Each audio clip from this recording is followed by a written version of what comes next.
Welcome to another episode of What Joe Thinks. Today we talk about staying motivated even in quarantine.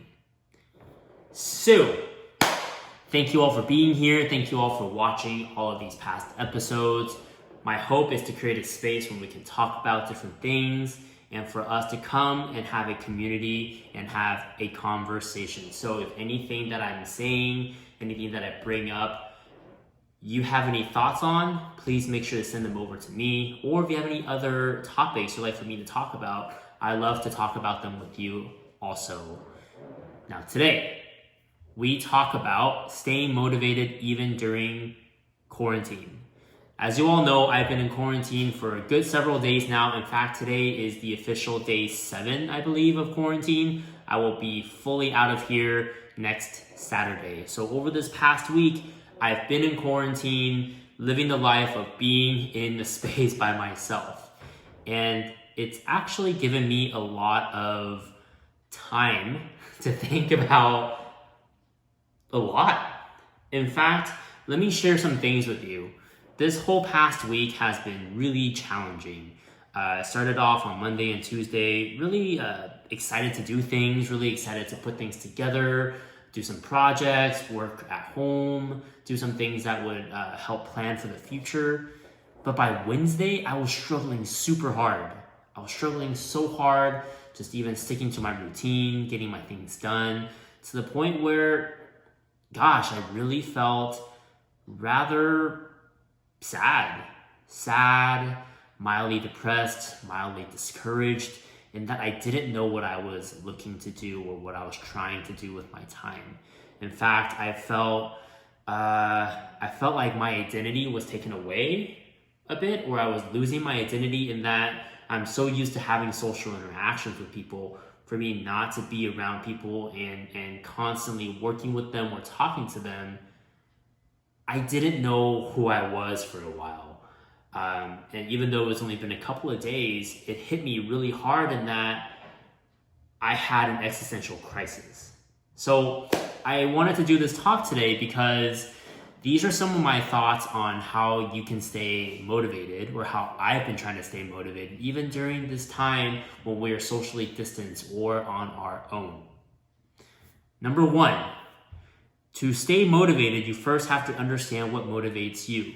And to understand what motivates you, you have to go back to your values. Go back to the things that you care about, things that you value and prioritize in your life, and understanding whether or not you are achieving those things or you're on your way to achieving those things. It's important because this takes a lot of practice. This takes a lot of practice to understand whether or not you are actually headed in the direction you're looking for, or you are not headed in that direction. It takes a lot of practice to understand what the direction you're looking for is to even begin with. And so for all of us to understand what things motivate us, what things matter and what things don't, I encourage you to take some time and sit and reflect on what are some of the things that matter to you and why. So in my previous example of my having a bit of a crisis this past week, a lot of that has to do with what I value, and I value interactions with people. I value being able to help people and seeing their face in that I've been able to help them and that they've changed for the better. And for me to get that feedback from them really helps to drive me each day to be a better person.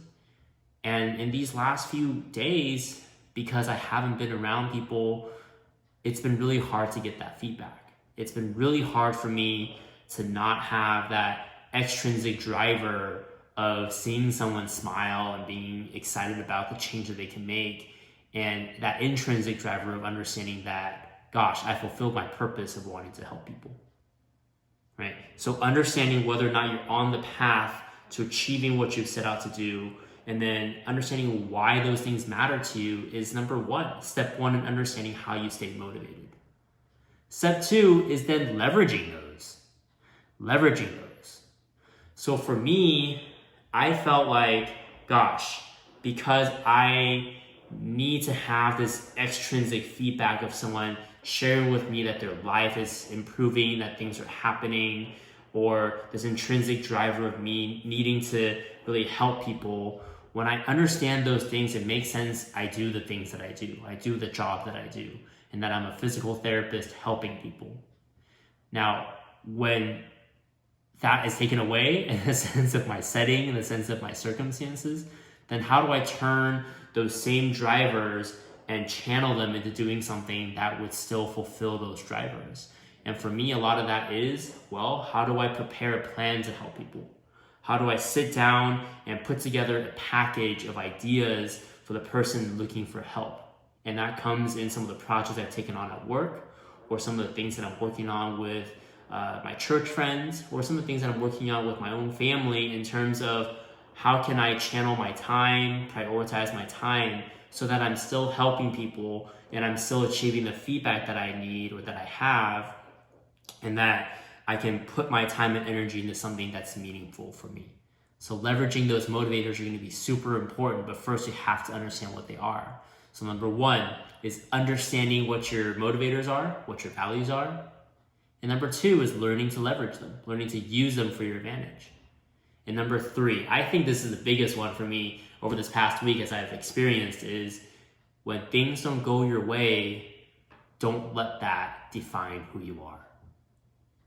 Let me repeat that again. When things don't go your way, don't let that define who you are. A lot of times as we're trying to achieve a certain task, we're trying to finish a certain project, things don't necessarily go our way. And it's not that we don't put in our best or we don't achieve 100% of what we're trying to do, but there is going to be uncontrolled variables in there. There are going to be things that you physically cannot put your hands on to manage or change, and that's going to affect the outcomes. But knowing that this is part of life, this is a part of the game, helps you, or helps me at least, not to put that all on me. Over this past week, like I said, I'm looking at things around me, I'm looking at all the cool things that people are doing, I'm looking at the things that I'm not doing. I started to feel really discouraged.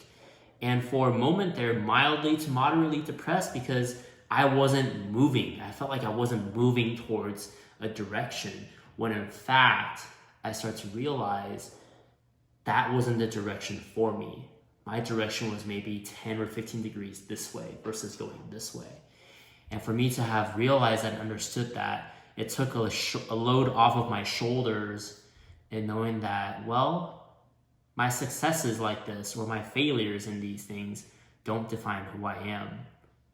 I'm still who I am, and I'm still the person that I think I am, without getting super meta here, because of the values that I hold, because of the things that are inside of me, and it's not judged on what are the things I hold in my hands. And so not letting these things that fall short, not letting these quote unquote failures because we didn't succeed define me as a person, understanding that really changed this week around.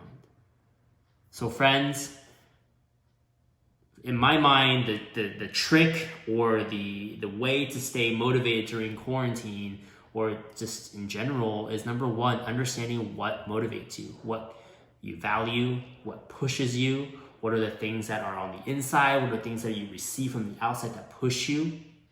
And then number two is leveraging those things, using those things to drive you where you need to go. And number three is, even as you're driving down this path, if things don't end exactly the way you think they should, not letting that define you or take away from your value as a person. That's what I think about staying motivated, even during quarantine. All right, y'all. That's it for today. On to the next one. See you next time.